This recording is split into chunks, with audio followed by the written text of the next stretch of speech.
And as everyone know, Vishnu is very active in research related in statistics. Especially is a very good researcher in theoretical and as well as the applied fields of statistics.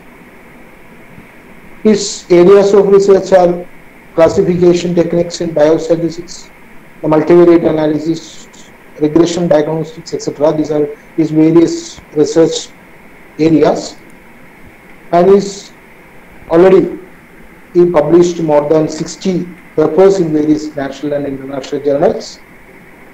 And also, he is a very good researcher. That is why he received so many awards. Still, he got the Young Statistician Award by the Indian Science Congress, or also the Young Statistician Award, also by the Indian Society of Probability and Statistics also. So, I welcome all to this program, and I wish a very happy retirement life to the Radhakrishnan sir. Also, I invite Dr. Vishnuvardhan sir to deliver his talk. Thank you. Okay, so good morning to everyone. So thanks Joby sir for this his nice introduction and nice words about me. So thanks for that, and I should express my sincere thanks to the Department of Statistics, Nehru Arts and Science College, for giving me this opportunity to come in front of you.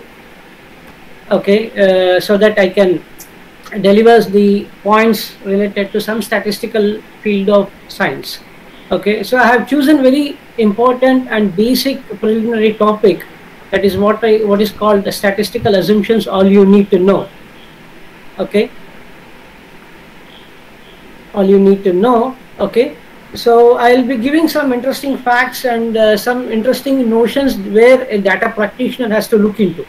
So now I start my presentation.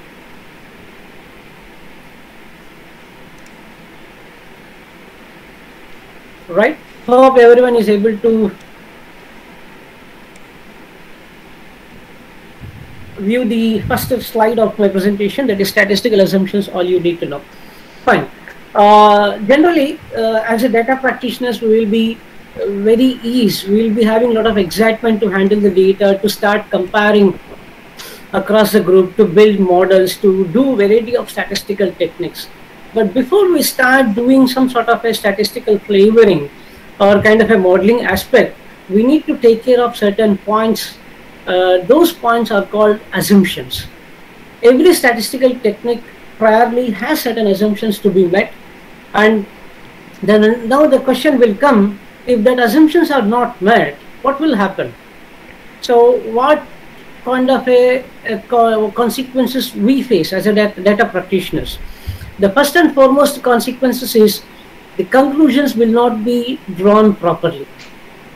What sort of assumptions are there and how to handle with them, that and all will be dealt in the next few times of the discussion. Right?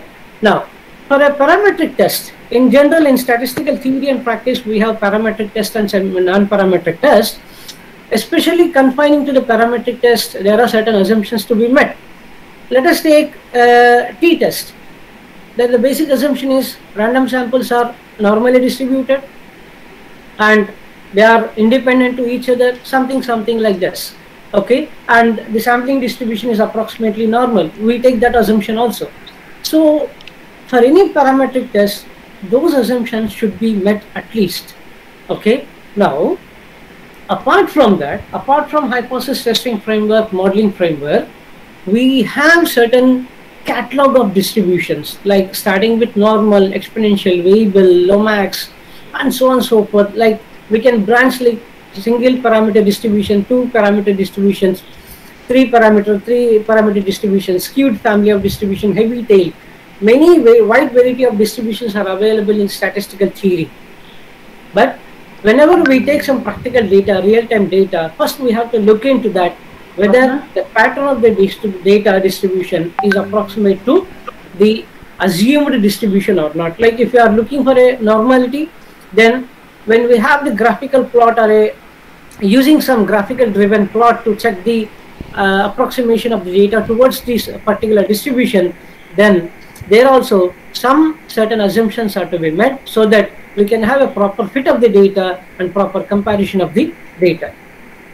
Then, if the data is not parametric, okay, that means certain assumptions are not met, definitely the outcomes of such hypothesis framework comparisons or model building or fitting of distributions will provide us some spurious kind of information or inaccurate information, where the final decision making will get into a lot of hindrances or kind of discrepancies. For which, very important point to check is to have the verification of the assumptions before you start or before you choose any appropriate statistical technique. So with this small gist of notion regarding to the assumptions necessity, I go with defining you the 4 pillars that are to be met for any kind of for conducting before conducting any statistical test or before modeling aspect. Now in front of you there is a 3D cube, 3D figure, where you can observe 3 different data points, data clusters with the different colors. If you see, each and every cluster is exhibiting its own pattern, right? Here, if you first one is normally distributed data. What do you mean by normally distributed data? Means majority of the samples should be most likely should be at the center of the most likely should be at the center of the point, that means nearer and around the mean value, and little faster at the tail ends and very minimum at very extreme tail ends. So when you have this kind of a exhibition, we will come to know that there is a symmetricity pattern and data is equally distributed from the center. Okay, and you can see here there are some data points. If you, this is the centroid point, if my cursor, the cursor is, you can view it as a center point. If this is the center point, few samples are on the left side, few samples are on the right side, and majority of the samples are in the center. So this shows that this population, this cluster might have a normally distributed pattern. Now coming to the another assumption, another pillar based on the normal distribution is that homogeneity of variance. What do you mean by homogeneity of variance? Means the dispersion of the data or the scatterness of the data in each population that are at comparison will have to have the same variance. Let us see this 3D cube, that this has little different scatterness. This pop cluster has a little wider scatterness than the blue one, and green is little lesser than the yellow pop cluster. So by observing these 3 populations, let us assume these 3 populations as 3 independent groups, then what we can understand is that the variability, the scatterness or the variance of each cluster should be unique. This is another important assumption. Just to recall that conducting independent sample t-test, we have a certain assumption that the population, 2 populations have equal variance. Most of the time we go with assuming equal variance, but we fail to meet it, and the rejection happens that equality of variances will not be met. In some sense that is good, because if 2 populations are having wider variability, then there will be a significant effect upon the test statistic to result into a significant p-value, which is the possible rejection of the hypothesis defined. Okay. Now another point is 2 pillars are interval data and independence. Interval data is nothing but interval or ratio scale, that is continuous data in simple. Okay, data should be of continuous type. Now the 4th pillar is sample data drawn is independent. Now look at the graph again. You observe this blue cluster. Here the small spherical, small circle data point is small, this is little bigger, this is moderate, this is little again bigger. This shows that within each population, if let us take hemoglobin levels are collected in 3 different parts of the city or 3 different diseased people, then the hemoglobin values within each cluster do vary. So the samples are independent to each other. The 4th assumption and 3rd assumptions are very trivial, that will be met automatically. Okay. Now this is what I wish to explain more elaborate, that most likely the observation should be in and around the central value. and very unlikely observations will be on the two tail ends of the distribution on the pattern. So this is what we call critical region, and most of the time we expect, as a data practitioners, we have a lot of fantasy that the p-value should fall in this area so that the possible rejection of null hypothesis can be done. Now, excuse me, sir. There is some problem with the presentation. I think you need to share the screen once more. One more time. Okay. I think. Sorry to interrupt again. So now, when we have the data in front of us, there are some points that float in our mind. Few points. Okay, it may take. This. No. It's okay. Now, is this visible, Dilip? Dilip, this is clear now? Yeah. Yes, sir. Yes, sir. It's. Yeah. It may take a couple of seconds. Okay, it may take a couple of seconds. Right. So now, when we have the data in front of us, there are some points that float in our mind. Few points like, is that our data normally distributed?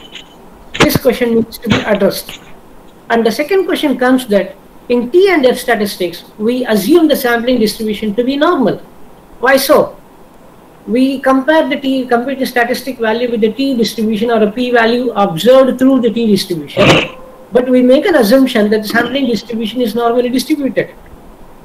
How to answer these questions? It's very simple, that this is the total understanding that all these questions can be addressed with simple in such a way that using central limit theorem. It tells that sample data are approximately normal, then automatically the sampling distribution will also be.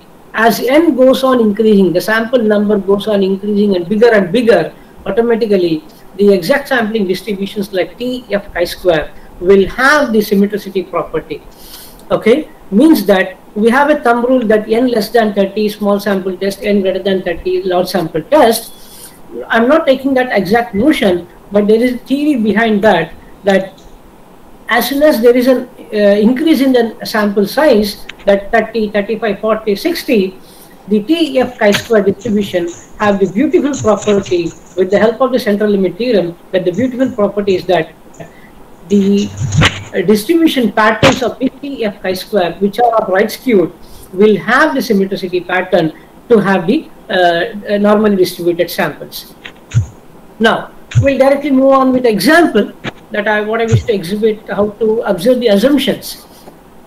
Here is the case study that a biologist was worried about the potential health effects of music festivals, because in music festival there will be a huge crowd, and he wants to see that each person should be measured on each day, but because it is difficult to catch people over the time, there are some missing points on day 2 and day 3. Okay, this is the description. Now, he wants to observe the hygienic levels using some standardized technique, that is a score between 0 and 4. As higher the score, better the hygiene. And below is, there are different formats of reading a file. I choose this, and this is the data preview. This is the ticket number of the person who has entered the music festival, the corresponding gender, the hygiene score at day 1, day 2, day 3. And there are some NAs. NAs are nothing but missing values. So now we take this data and let us see that whether the information pertaining to each day or how the total information is approximately normal or not. Fine. I use the library called ggplot. It can be done with a simple R functions, but here for better aesthetics, we go with a library called ggplot2. GG is nothing but grammar of graphics. Okay, grammar of graphics. Grammar of graphics is nothing but its labels, headings, color, aesthetics, the pixel size, the appealing way of presenting the data in a picture, what we call the grammar of graph. Okay, so here when we just execute this FD-hist, a background panel will get generated. And when we start adding one more argument called geom histogram, then we see this kind of histogram. Now, if you observe, the total score range of the hygiene level considered in this case study is from 0 to 4. Okay, make a point of this this value, that the range of score is from 0 to 4. How come this value came nearer to 20? Now we have to focus on this. Okay, next. Now here we don't have any labels of x-axis, y-axis and the heading. Using these labels of hygiene of day 1 festival, white frequency, we will get the graph like this: hygiene of day 1 festival and frequency. This is the very simple layout to present the data and to see what sort of behavior it has. So the behavior here is, it looks almost similar, I mean normal, but it is having some impact of some additional value, I mean external value, which may be outlier or an extreme value. That we'll see later. Now, the point is this an outlier or a mistake? In the present context, we will not treat this as an outlier. We will treat this as a mistake or a kind of a data entry error, because the simple answer for this is the hygienic score are ranging from 0 to 4. There won't be any hygienic score beyond 4. It's a pure typographic entry, typographic error, where the person has entered the 2.02 as 20.02. Okay, so because of this, there is one kind of a outlier which can be removed in two different ways. One is using R Commander package, where it is a menu driven, where you can upload your data and then start removing that particular value. Or a very crude way of doing is just open your Excel document, CSV document, correct the document and save it and recall the data in your R command. And now this is yeah, I missed one point here. The checking the assumption of normality, homogeneity of variance, there are different ways to do. One is the graphical driven based methods, the other one is theory driven methods.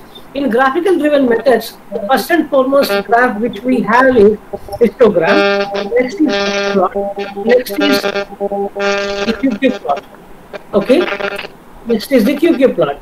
And when it comes to the theory driven method, most popularly known theoretical structures are Shapiro-Wilk test and one sample Kolmogorov-Smirnov test. Okay, so these, and apart from that, chi-square test is also there, and we have Anderson-Darling test, we have Jarque-Barrett test. But most often, these robust are, which are the robust techniques are this Shapiro-Wilk test and one sample Kolmogorov-Smirnov. Okay, now we will go ahead with how to plot the box plot. Similarly, I don't want to take much of time here, that F box will create a panel, GM box plot will enable the box plot, whisker plots here, and this label will create labels of gender and hygiene. Now if you look at here, this is the distribution across male and this is distribution across female.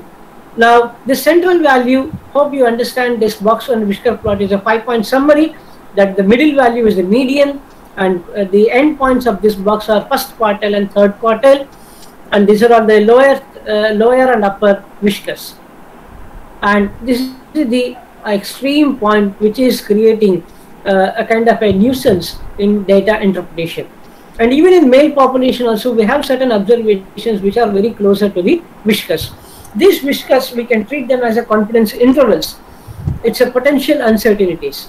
Here I use a word called potential uncertainties because whenever you conduct an experimentation, not necessarily that the value stick on to the central value, it may roam around within the confidence bands. This is what we call interval estimation. So potentially I can tell, for example, the logging time for everyday meeting. Let us take 10 to 11 is the logging time for everyday meeting. Sometimes we may log in around 9:50, sometimes we get log in around 10:05. But surely I can tell the width of logging time will start with 9:50. Upon statistical data arrival, we can calculate the mean and confidence interval of that. If the starting arrival is 9:50 and the end point is 10:10, but I am very sure that all the team members will join within 9:50 to 10:10, but I am not sure that which participant will join at what time. That is what we call potentially. I am concluding that this is within this limit, all the team people will join, but I am not sure, uncertain that when that event will happen.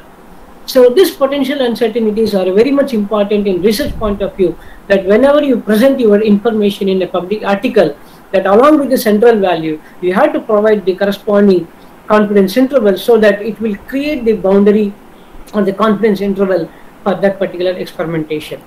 Now see this, after removing the after correcting the suspicion value, this is the distribution. Now what other points this box plot will tell? The hygienic scores are little better at the higher level in females than compared to male. This is the median value, median hygienic score of females, median hygienic score of males. This shows that in music festival of the day one of the data, during day one of the data, the females have average higher hygienic score than that of males, but still there are some suspicion values that can be corrected. And if you see here, this is the problem what we had after correction. It is almost normal. It is almost, I am using a word called almost normal because we have not tested for its validation. These graphical outputs will create a platform to make a proper assessment of the understanding of the data, so that we can create some statements that day 1 data is almost normal. Now what about day 2 and day 3? What about day 1 and day 3? Okay, we'll go with the histogram plot, We'll go with the histogram. So this histogram will get generated like this using these functions. Now to have a smooth curve, that is what we call a kernel curve, okay, connecting all the vertical bars. So this function is called stat function with function p naught. Okay, now overlaying this kernel curve, that is smooth curve, on this kernel curve, now see the distribution of this day 1. Okay, it is almost symmetric. Majority of the points, what is the notion of normality? That most likely majority of the points should be at the center, and most likely observation should be at the tail end observation. So when we have this kind of a pattern, we can understand that the day 1 data is almost symmetric. Now look at the pattern of day 2, which is right skewed. This kind of a notion, if you see the kernel here, this kind of a notion is called skewed distribution, and the skewness, that is elongating tail, is on the right side towards the positive axis of the coordinates. So we call this as a right skewed distribution. So day 2 is not symmetric. Means the hygienic scores are at the majority range of 0 to 1. Means day 2 hygienic score during day 2 has decreased. Because of the decremental value, majority of the participants have fallen to the lower range of the hygienic score, and very few people are at the higher levels of the hygienic score. Now come on, let us see the pattern of day 3. See, very less number at the higher values of the hygienic score, and majority numbers are less than 0.5. Okay, less than 0.5. This is 0 and 1 and 2. Okay, see the distribution within this 0 to 1 score. 50, when we cut off this vertical bar, when we take a vertical line on this vertical bar, majority of the participants who have participated in music festival, their hygienic scores have fallen down below 0.5, creating a skewed pattern. Okay, now another graphical support, what we do is QQ plot. Okay, quantile plot. So the first thing will create just a quantile cumulative quantile values of the plot, and annotate a function will help us to create a diagonal line. This diagonal line can be used as a reference line. Can I resume? Please continue, sir. Please continue, sir. Yeah. Okay, fine. These issues will be there. Kindly be patient. Okay, right. So this reference line indicates that the quantile values should be in and around this particular reference line. Then only we can treat that an indication that the data of day 1 is almost normal. Okay. Now when we make the understanding of day 2 and day 3, see, it's totally deviated from the reference value, even day 2 and day 3. So from the histogram, from the box plot, from the what we say this quantile plot, all these things, we are able to understand that day 1 data is almost symmetric. I'm not claiming it is perfect symmetric, almost symmetric, and day 2 and day 3 are skewed. Okay, so the graphical measurements, the graphical support, it will create a base to have a better understanding that what pattern the data wish to exhibit. This is not the end to for the assumption. The next support is we have to go with the numerical support, because data is ready to speak something. That is the quotation given by Professor C.R. Rao. We need to chisel the data, we have to play around the data in different forms so that a concrete interpretation can be built up and that can be taken as an argument with more confidence with statistical numbers. So the format of presenting the data starts with the graphical, numerical, and test statistic for proper validation. Now we have completed the first phase. Now we are moving to the second phase of the numerical support, summary support, and then we'll move ahead with the statistical validation of what and all we have observed through this graphical and numerical value. Now I'm using a package called Psych. In that I'm using a function called describe. FD is nothing but where the data I have stored. Dollar is nothing but the argument to call the data of day 1 from this FD. Okay. Now if you see, there are 810 samples. Mean is around 1.77, median is 1.79, trimmed mean. Let's just again look at the value of skewness. Skewness is almost 0. Okay. Now 3 important points to be noted here, that mean and median are very close by, and skewness is are very least, 0, almost 0. This and another support that the graphical observation that day 1 data is almost normal. It is more evident, more supportive now with the numerical also, that mean value and median value are very close by with a difference of 0.02, indicating that what and all understanding observations we made, the graphical of histogram, box plot, anything, that mean of, the day 1 is almost symmetric. Now let us do the same for day 2 and day 3. Day 2 is, see, mean is 0.96 and median is 0.79, little farther, and mean is 0.98 in the day 2 and 0.76 on the median. Now look at the standard deviation values of all the 3 days. This 1.77 has a little scatterness, and that's why standard deviation is very low compared to these two. And this, the difference between the distance between this mean and standard deviation is very close by in day 2 and day 3. And another thumb rule is that if the standard deviation is almost equivalent to the mean, this is also another indicator of non-normality. Okay, and if you see the skewness 1.08, 1.01. So slowly we are building up the support along with the graphical observation using this numerical quantities. Fine. Now another way to build up the confidence interval, or to describe the proper way of normality, all these things, we can use a pastix function. Okay, like this we can present. Yeah, one more point to tell this. To display all the days information at a time, we have to use FD square bracket.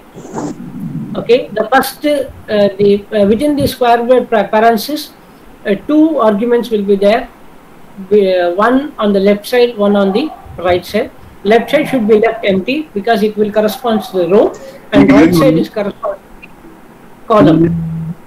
Okay, so the column we have like gender, we have ticket number, we have, and many others we have, but we want to take alone day 1, day 2, day 3. So like this we can represent, and we can get the information. Okay, now I'll move to the theory driven tools. Now we'll move to the theory driven tools. I'm using here the Shapiro-Wilk test. Okay, So for each day, I'm trying to conduct the hypothesis, taking the statement that data of day one is normally distributed.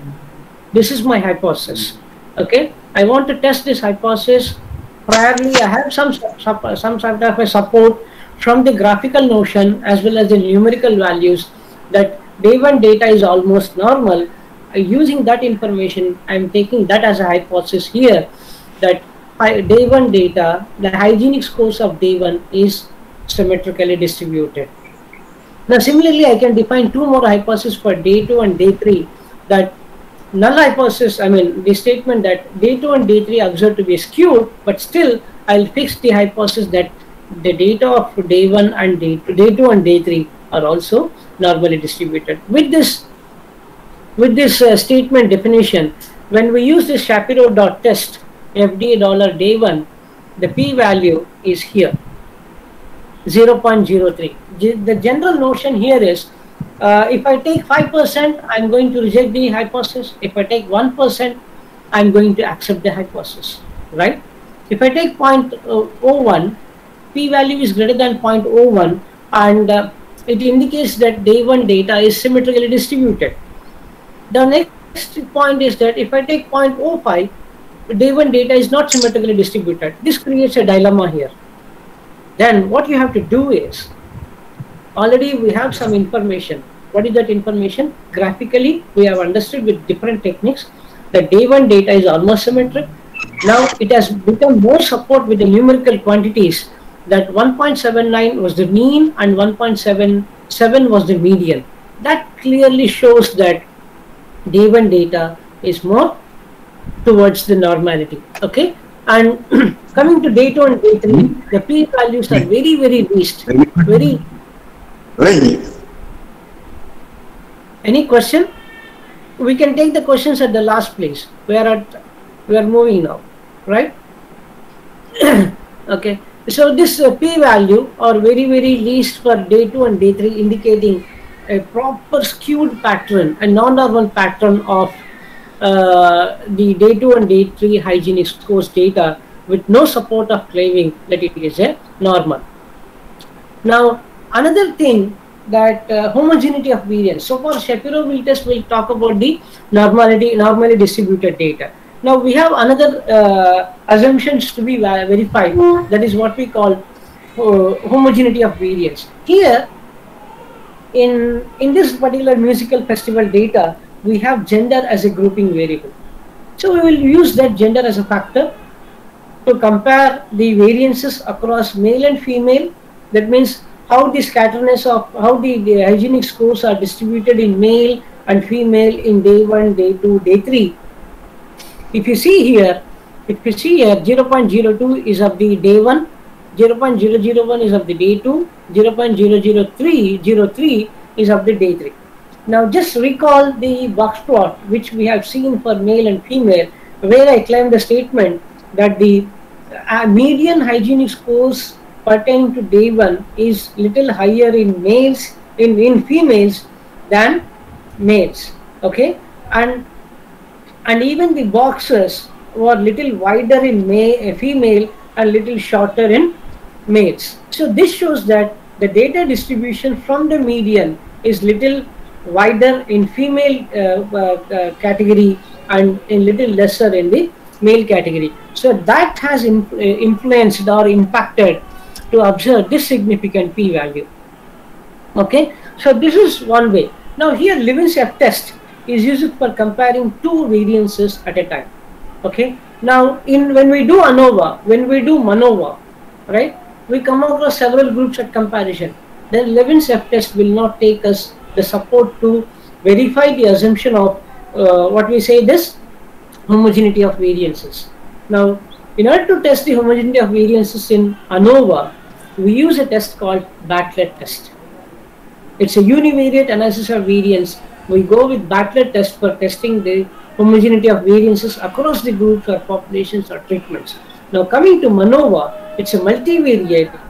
Okay, there we come across with the covariance structures. So when the covariance structures are there, the assumptions go with homogeneity of covariances instead of variances. To test the homogeneity of covariances, we have a Box's M test. We have Box's M test. Like this, for every technique, before you apply, there are certain assumptions. To verify certain assumptions, we have certain tools to understand whether the assumption is meeting there or not. Even in classification technique like discriminant analysis, we have an assumption that the population under classification are distributed with homogeneity of variances across the population. So there also we use Box's M test. In SPSS in SPSS particularly, the Box M test box, I mean a separate output box will come for this Box's M test. If you might have observed, or if not, you can trial that also. Fine. Now, what happens if the data is non-normal? Can we go with parametric test? No, not necessarily. Definitely, we should not rely on parametric test if the data is non-normal. We should rely upon some other support directly or indirectly. Directly means directly we should launch with non-parametric, or we need to take some intermediate step so that I can retain the total functionality with parametric. So that intermediate step is nothing but your transformations. So transforming the data with appropriate technique, a tool, okay, or a function will stabilize the variability observed in the data. So that's why, so the transformations are quite helpful. Transformations are quite helpful in treating outliers. If there are extreme values, outliers and extreme values are little different. Okay, when you have the outliers or extreme values, once you apply this transformation, those discrepancies will be brought to the same cluster of points using certain transformations. Okay, but important point to be noted here is that when we have two variables at hand for comparison or relational understanding, while we observe, I mean, when we apply the certain transformation, the transformation after transformation, the relationship won't change, but it changes the nature of the data. Let us take BMI at one sense and cholesterol level on the other sense. Two variables. Increasing BMI will increase the cholesterol, or increasing cholesterol will have the impact in increasing BMI. This might be a relational understanding. If the data is not normal, we apply some suitable transformation, let us say logarithmic transformation, so that I can stabilize the variability hidden in the data, so that I can rebuild the relational behavior. But what happens here is, cholesterol has certain units, BMI doesn't have units, but it is a transformed value, converted, calculated value. Okay. Now, once the cholesterol level gets transformed into logarithmic units, the client or the data practitioner, every person who is using the transformed data will start observing a typical issue that how to interpret in the final stage. Okay, the interpretation will become a hindrance and make it very clear that transformation sometimes may prevail certain issues. Okay, various data transformations and its uses starts with logarithmic transformation, square root, reciprocal, and Buck-Cox. Okay, all of these are useful for positively skewed and unequal variances, whereas the square root transformation is quite useful even for counter data, like how many people are there, how many number of people had this day according to the, or a simple example, a better example, that insurance claims 0 times in a year, 1 time in a year, 2 times in a year, and more than 3 times in a year. So how many people have not claimed 0 time insurance will have a frequency. So for that kind of a counter data also, that is what we call counter data. So for that kind of a counter data also, we can use the square root transformation. Okay, fine. After logarithmic transformation, if you see this, actually the day one distribution was symmetric before transformation. Now, after applying transformation, it is slightly skewed towards left. This is another problem. That means the person who is handling the data should be aware of these techniques and these points, that you should properly handle the data. If the data is having some sort of a symmetricity, then you should not touch that particular data with transformations. Now, look at the day 2. It was having a heavy tail on the right side, but it has shrunk a little and more number of points are closer to the central value. Just for a recall, this was the notion of day 1 and this was the notion of graphical notion of day 2. See the difference here. This was almost normal. I mean, I can say it is a normal distribution, normally distributed data points, but after transformation, this impact is observed. Similarly, coming to the day 2 point, it is highly skewed on the right side, but after a transformation, majority of the data points are very close, very dense. The data has, when the farthest points have come closer to the central value of this distribution. Now, what about the square root? Square root was also creating an issue here.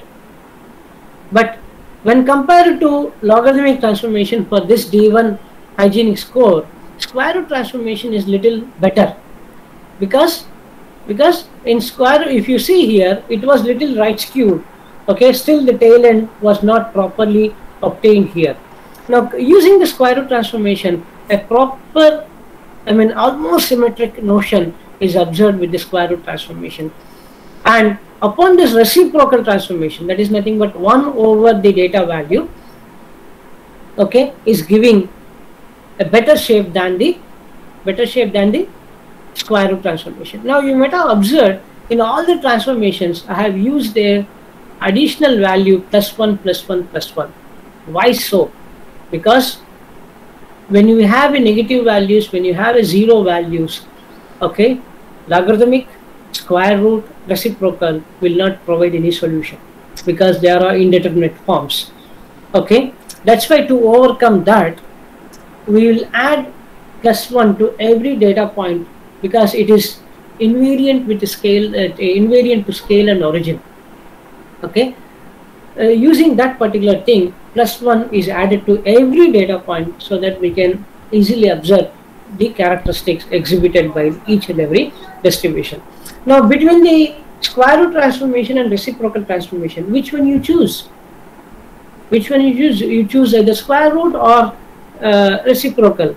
My client goes with, I go with square root transformation rather than reciprocal, because reciprocal is always having a lot of disadvantages, that it will trim higher values to the lower and lower values to the higher, and while interpretation part comes, reporting part comes, it is not that easy to interpret using the values which are obtained through reciprocal transformation. But it is more complex when compared to standard square root transformation or logarithmic transformation. Okay. Now, the points what we have to understand here is the basic notion of checking the normality assumption can be done initially. The first and foremost step for any data practitioner, is to look the data with respect to graphs, that is histogram, box plot, scatter plot, quantile plot. Now start inspecting. Once it is done, start inspecting each variable, each data with respect to the proper numerical support so that it will lead to the framework of hypothesis testing with enough support. That is what we have ventured in the last few minutes of the discussion. We started presenting the data in histogram, different graphical presentation. We got some points that day 1 data is symmetric, day 2, day 3 are skewed data, non-normal data, and taking that support, we have stepped into a numerical, summary part where it created enough support, more information that exactly day 1 data is almost symmetric, day 2, day 3 are having high skewness in the data. That is the numerical quantity. If you recall, skewness of day 2 and day 3 is 1.08 and 1.10. Okay, and next we have to go with the theory-based tools, that is like Shapiro-Wilk test, one sample Kolmogorov, or chi-square test. Okay, so the third point here will relay us to create a better evidence, what and all, along with the enough support what we had with the graphical and numerical quantity. Now the question comes, if normal assumption is not met, then it is better to choose non-appropriate test for data analysis. But you might raise a question that why you have chosen the transformation. Transformations always, it's an option, it's not a requirement. Now, why to choose a non-parametric test rather than parametric?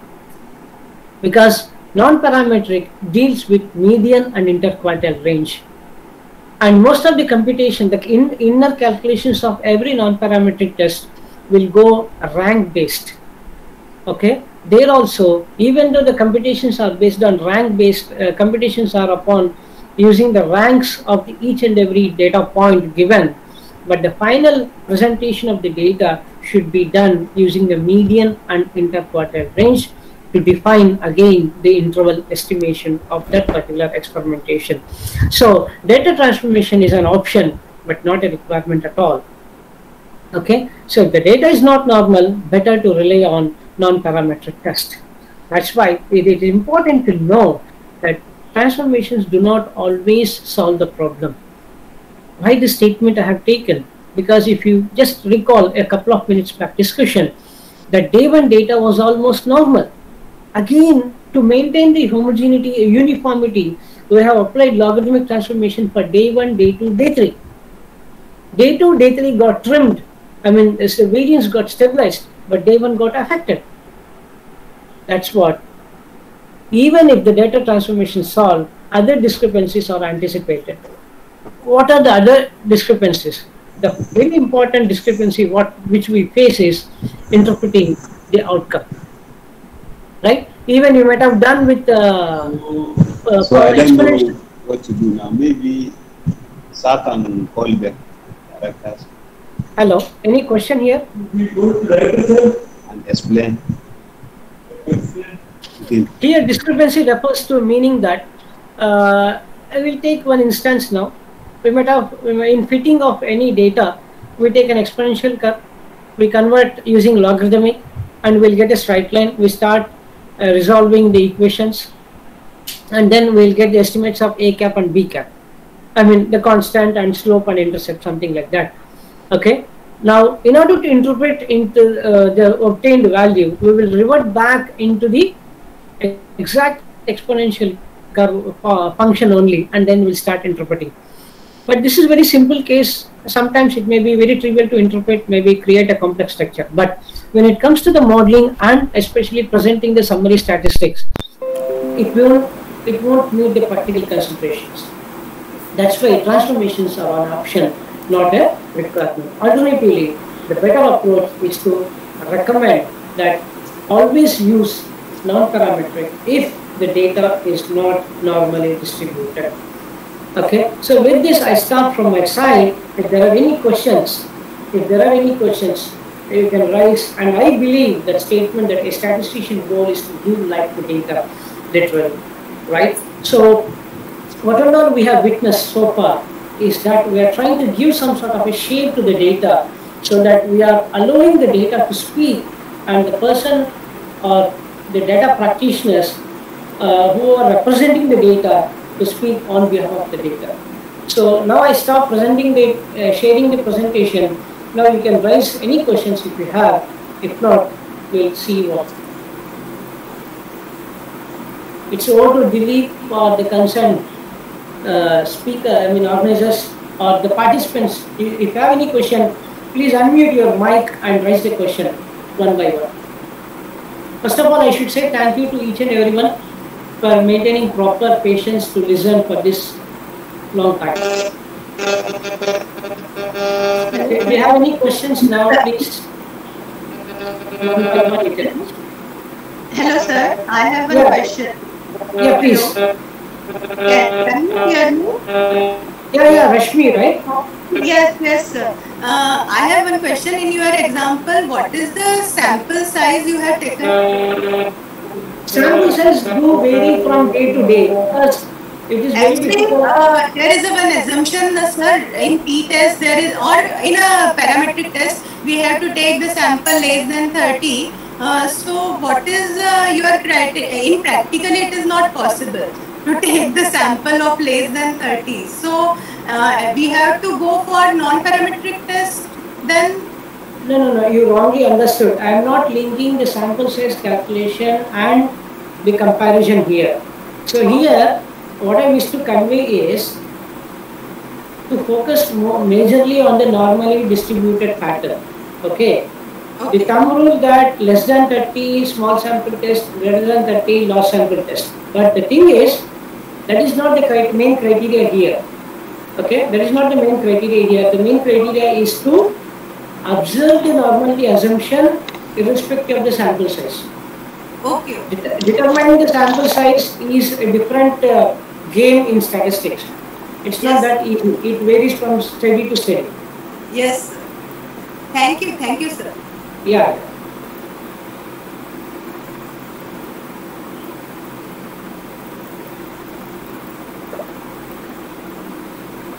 Hello, sir. Good morning. I have a query, sir. Yeah, please. If the data is not normal, should we make the data normal or should we proceed and analyze as it is? Okay, I suggest you proceed to analyzing the data using appropriate non-parametric tests. Okay, sir. Okay. Thank you. Okay, right. Yeah. Any more questions?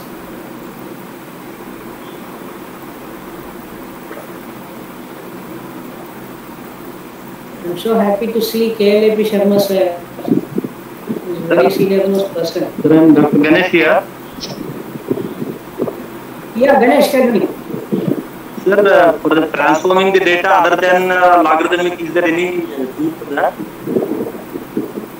No, we have several transformations like logarithmic box-box transformation. So we can use such transformations, but I won't entertain much to land up with transformations. If the data is not normal, especially pertaining to hypothesis testing framework, you can go ahead with non-parametric assumption. Okay.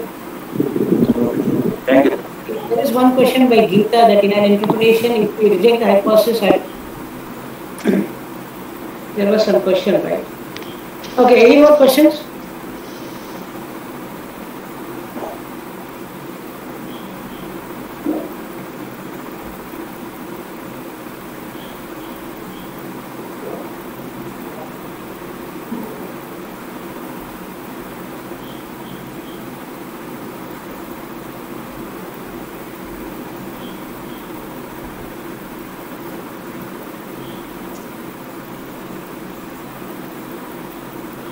Are there any questions further?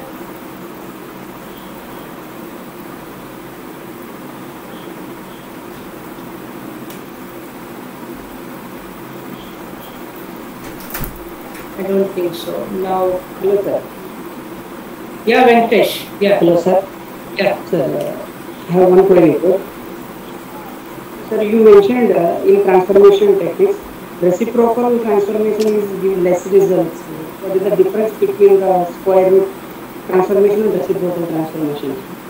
See, so reciprocal is nothing but inverting, taking the data point 1 over that particular data point, right? If the data point, let us take hygiene score is 4, 1 over 4 will give a smaller value. If the hygiene score is 1, 1 over 1 is 1 only. So that will invert the total data scenario. So that's why reciprocal transformation is not that suggestible. Okay. Thank you, This is one of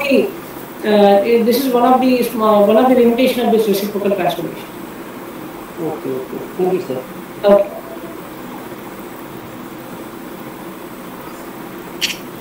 Sir, how should we choose the level of significance, whether it is 10%, 5% or 1%? Is there some specific basis on which we should select, or it's up to a researcher on what level of significance he chooses? See, it changes from domain to domain. When you go to the clinical trials, most often they decide with 5% level. 1% level, it's very danger for them that if at 1% level they fail to show some kind of a rejection, then definitely the total investment will go into vain. So in clinical trials, they go with 5%. And majority of the conventional studies with maintaining the balance between the trade-off between the power of the test and level of significance, we choose 0.5 or 0.05, that is 5%. Thank you, sir.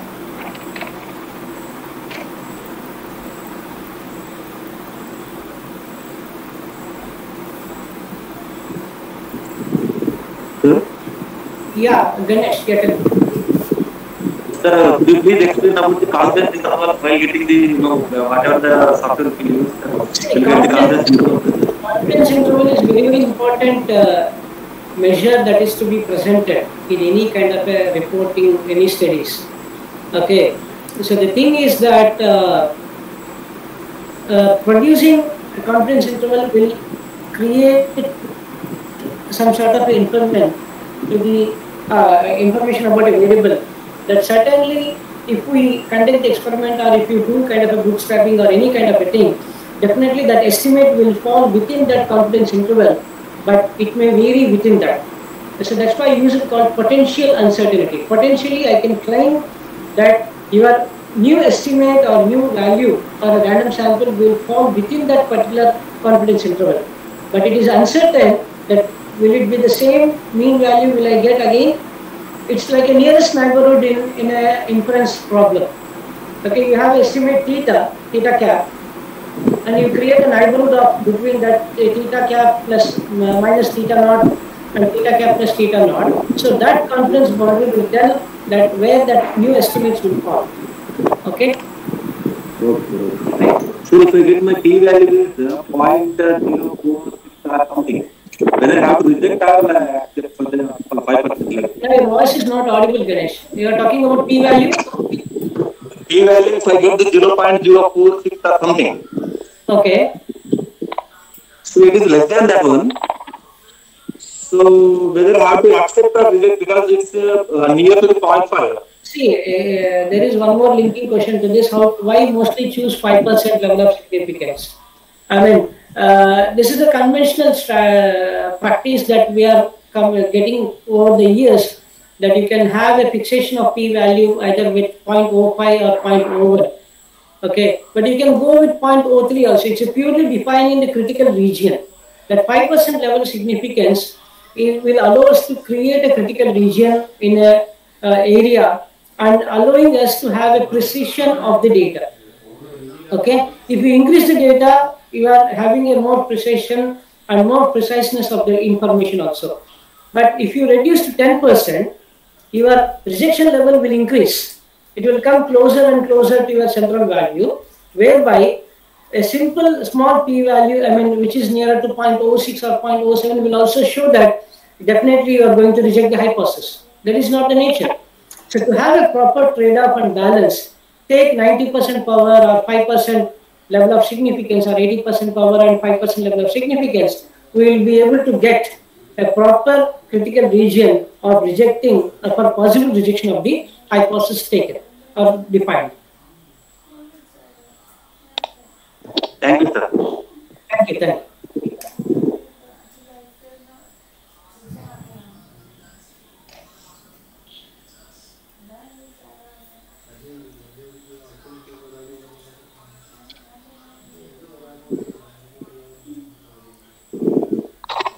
Sir? Hello, sir? Yes, Jagriti, yeah, tell me. Yes, sir. Sir, how we treat the outlier effect with the non-parametric test as well as parametric test? Come again? Sir, how we treat, as you say, in a normal parametric test, we treat the outlier effect with the transformation, and how we treat the outlier effect with the non-parametric test as well? See, all the non-parametric tests purely rely on median, not mean, right? So median is a positional value, and automatically the answer, I mean, that issue will be addressed. And if it is really an extreme value or what we say an outlier, basing on the experiment, like now we have seen in the music festival data, there was an value which is very farther from the range, right? Yes, sir. Usually the range should be between 0 to 4, but there is a value called 20.0 near something. But it is a data type error. There are different kind of errors that get generated during experimentation. But it is up to the experimenter to see first that whether it is really an outlier or is it an typographical error during the experimentation. So that's where statistician has to, when you conduct the data analysis, statistician has to work with the domain expert so that they can understand each and every variable characteristic to present the data in a better form. As a statistician, we can think that 20.0 is an outlier, we will remove the value. So by so what we are losing information. But when we speak to the domain expert biologist, he says that range is between 0 to 4. Why you have removed the outlier? I mean that point. So it's a typo error. So that's why this is a simple aspect why what I'm explaining. Like this, you might come across different issues when you start analyzing the data. That's why always you should be in thorough touch with the client or a subject matter expert of the domain so that we can have a better understanding of the data and start working on accordingly. Right? Good morning, sir. Good morning, sir. I'm Shailaja. I'm Shailaja. Is it audible, sir? Yes. Please go on. Sir, I have one doubt. Suppose if we are doing the PhD, while doing the thesis or writing the thesis, in ANOVA test, must and should we have to write both null and alternative hypothesis, or only null hypothesis is sufficient? Madam, it depends upon the discipline. Yeah, actually, we should write both null and alternative. Both we have to write? Both we mention. Oh. Yeah. Okay. One is sufficient. Generally, that is all are significant. No. Statistically, you have to represent both hypotheses. Null and alternative hypothesis. In ANOVA also. Any statistical parametric test or non-parametric, you have to define null and alternative. That is the practice. Okay. Thank you, sir.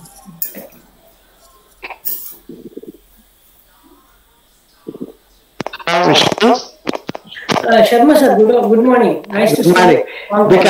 Because we have to state both the hypotheses.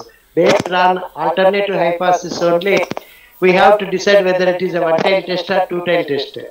Yes. So it is necessary that both hypotheses should be written or defined. That's the thing. So that I am giving for. Good morning, sir. Sharma sir, good morning, sir. Yeah. Yes, sir. Joby, sir. I think it is done.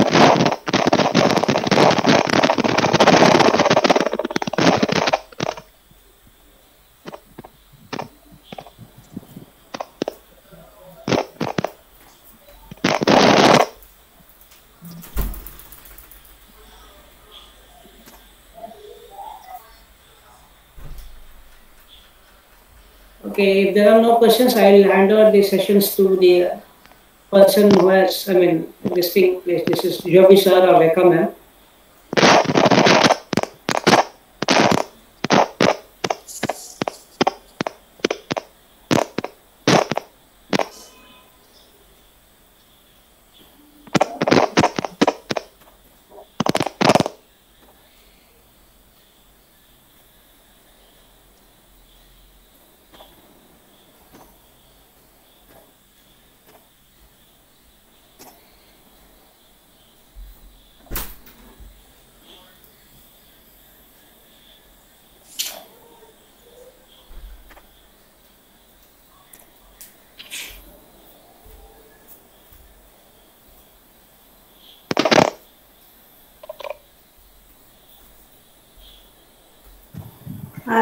Joby sir is not visible. Joby sir is visible actually.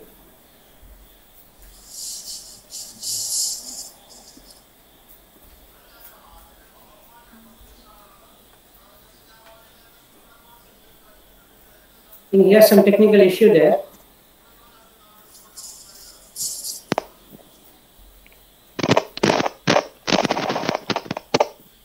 Hello? Yeah, sir, Joby sir, please.